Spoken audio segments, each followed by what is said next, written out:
MOTROLIX. So many of you have asked about the interior of the 2023 Colorado Trail Boss. Let's take an in-depth look at that right now. So here's the cabin, here's the door. One of the things that I should start with before I go any further is tell you that the interior of the Colorado Trail Boss, it is essentially a work truck. So all of the materials, all of the colors, all of that stuff is carried over directly from the work truck. Let's take a look at the door first. Look at the materials. This is all hard. All of this stuff is hard plastic here. This part, it's unfinished, it's black. Okay. The door lock and unlock buttons, there they are. This piece is hard as well, as is this piece here. Now this piece, this is softer. So if I do this with my nails, this one is hard. This one is kind of a softer vinyl type of material. So it is softer, but again, if you're using this as an elbow rest, which you really should be because when you're driving you have nowhere else to put your elbow, when you're doing that, this is actually not that comfortable of a material. Here's a little storage area as well as the pull handle, and the door, window controls, mirror controls are here. There's a little storage area here. Again, all of this stuff is hard. And then a bottle holder here. You can also use it to store other items besides a bottle. Speaker grill right here. Now I'd like to briefly interrupt this video to say something that I forgot to say during the actual recording of the video that you're watching. And it's really this. Besides the rock-hard outboard armrests, I also am not a big fan, actually I despise, the similarly hard knee rests or the knee pads. And they're located on the doors as well as essentially closer to the actual inboard part of the center console. And it's where your legs or knees would typically rest when driving. Now, it might be possible to avoid much contact with the knee rests, but it's downright impossible to avoid the contact with them when you're driving off-road. And you know, you're driving off-road, you're essentially at that point bracing yourself with your legs and with your knees as well. And the Colorado Z71 along with the Colorado ZR2, those are the only two trims where on the 2023 Colorado where those knee rests or those knee pads, they are lined with a soft material. And in fact, I wouldn't even call that material soft. It's a bit softer than the rock hard plastic that you get on the Trail Boss along with the work truck along with the LT. But it is softer than it is on those models in the Z71 as well as in the ZR2. But to me, these rock hard elbow and knee rests in the work truck, the LT, as well as the Trail Boss, they're just downright unacceptable in the 2023 Colorado. They would be acceptable to me in a $20,000 vehicle, but definitely not in a modern, all-new 21st century, completely overhauled, completely redesigned midsize truck that will probably, in the case of the Trail Boss, it will probably sell in around the mid $40,000 range, maybe low $40,000 range. And so for $40,000, you're spending that amount of money to get rock hard plastic knee pads or knee rests and a pretty hard, even though it's not plastic, but a pretty hard door elbow rests. It's just not, that doesn't cut it.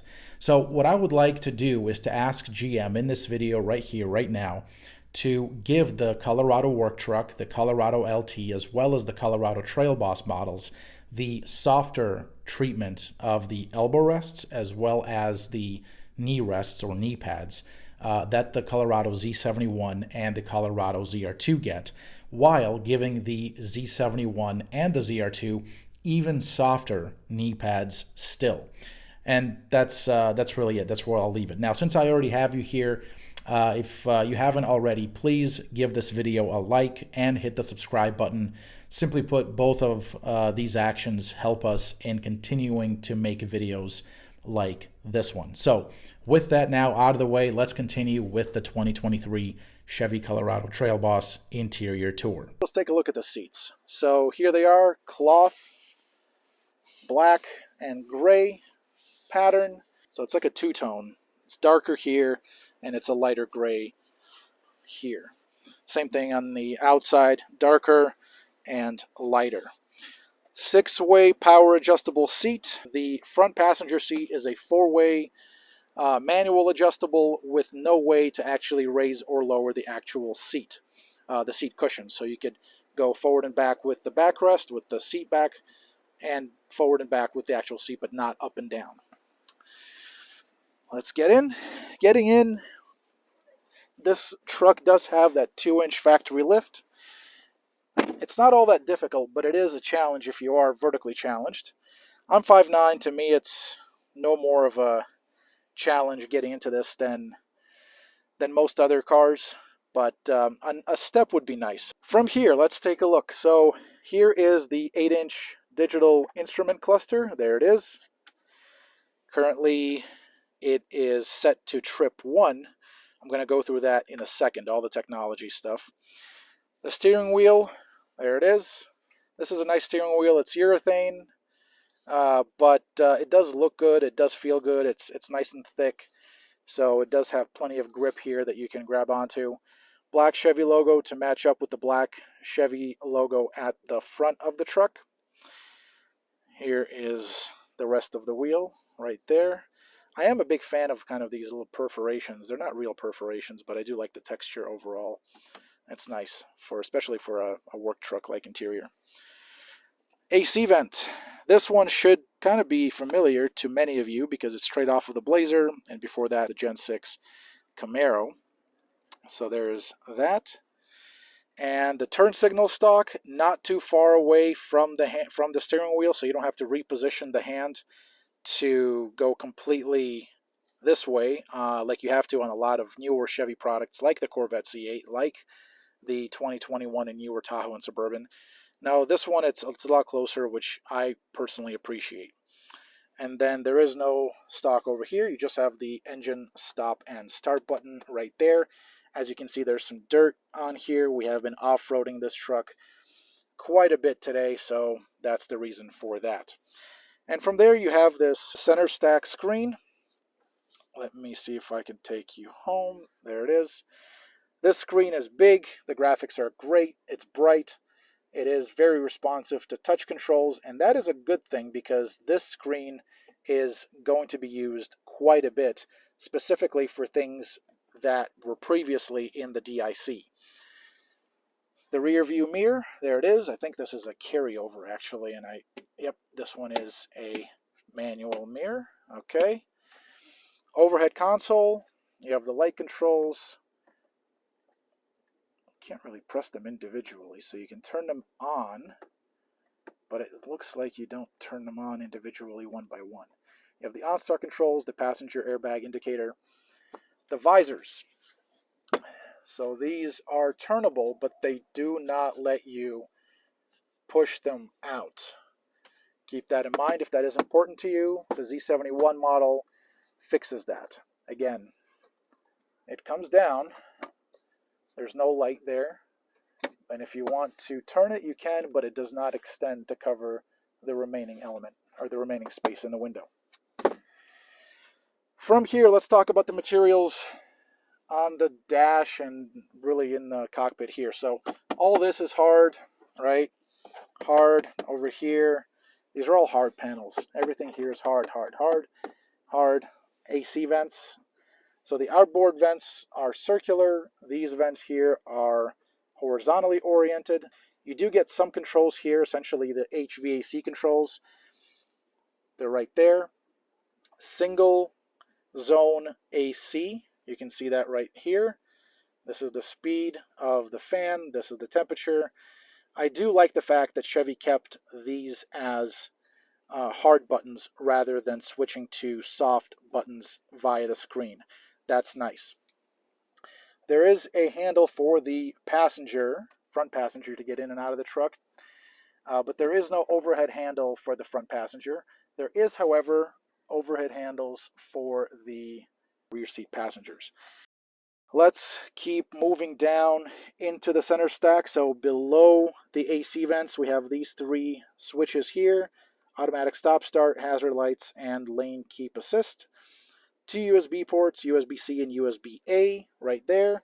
This is an inductive charging pad, but I don't know if it actually is an inductive charging pad on the Trail Boss itself.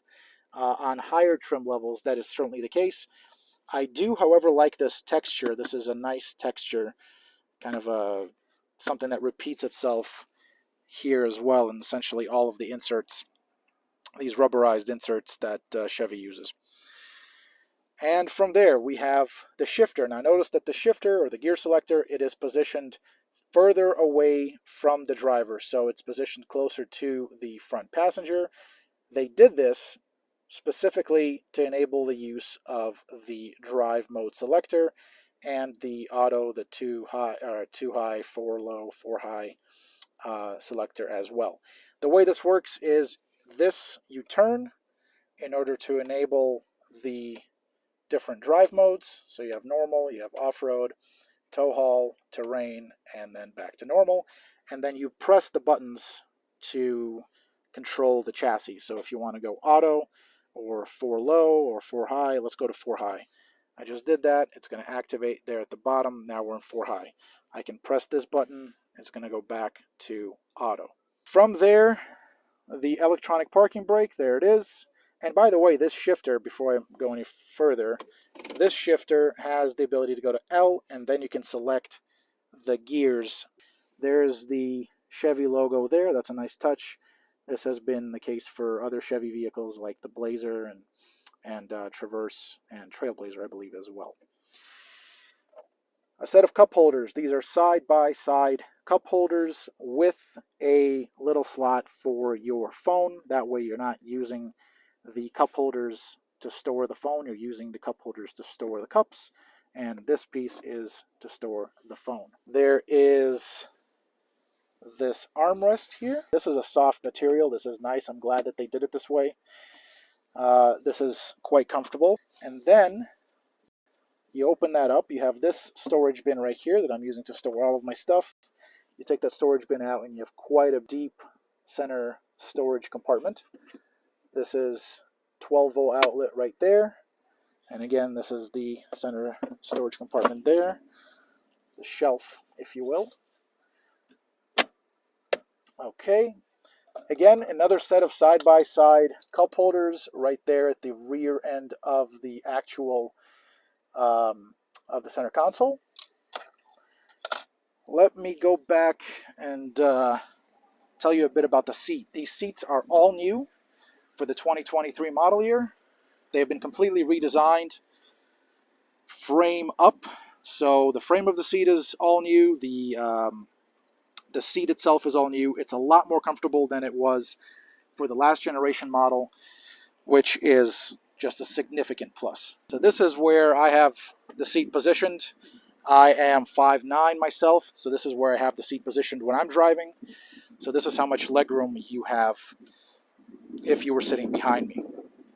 I can sit behind myself just fine. I just tested that out. The rear door, same story as the front. Hard materials throughout. Again, this is a work truck based interior. Vinyl here. Here is some more hard plastics, the window switch, door handle, a cup holder, or a bottle holder rather, right there, speaker grill. The rear seat, also comfortable, and it has been extended. I believe that they extended this cushion quite a bit so as to make this a lot more comfortable. There is no center armrest, but you can flip this rear seat up, and here you have an under-seat storage compartment. You can use that to store things. As you can see, they have placed a jack here as well as tools to change the wheel. Bringing that down, there it is. And to round out the center console, you do have these two side-by-side rear AC vents. That's very nice.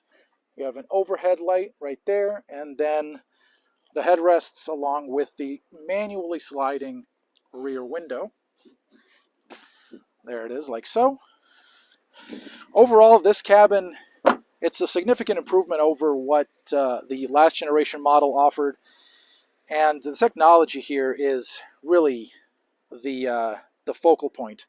The digital displays, the way they look, the way they feel, it's a very big step forward over the last gen model. However, there are a few things that kind of got sacrificed. I don't know if sacrifice is the right word, but just things that got changed. We'll put it that way. One of those things is the repositioning of the headlight controls. So no longer do you have the headlight controls here. These are now here. You're going to go lights. There they are. So you can go and select cargo lights and turn those off and on. Auto high beams, otherwise known as IntelliBeam, and then the headlight controls as well. The same thing goes for the actual trip meter. So if you want this trip meter here, there's no way to actually use any of these buttons to select or change the trip meter. What you have to do instead is you have to go to Vehicle Info. It's going to give you this really nice animation, which is great. I love the screen, by the way. The graphics, the size of it, it's perfect. It gives you a vehicle overview where you can select and tap these pluses. So here's like brake pad life, for instance. Here is brake pad life at the rear. What's this one here? Tire pressure, rear tire pressure. Okay, so you can go tires and brakes. You can go fluids and filters. You got engine.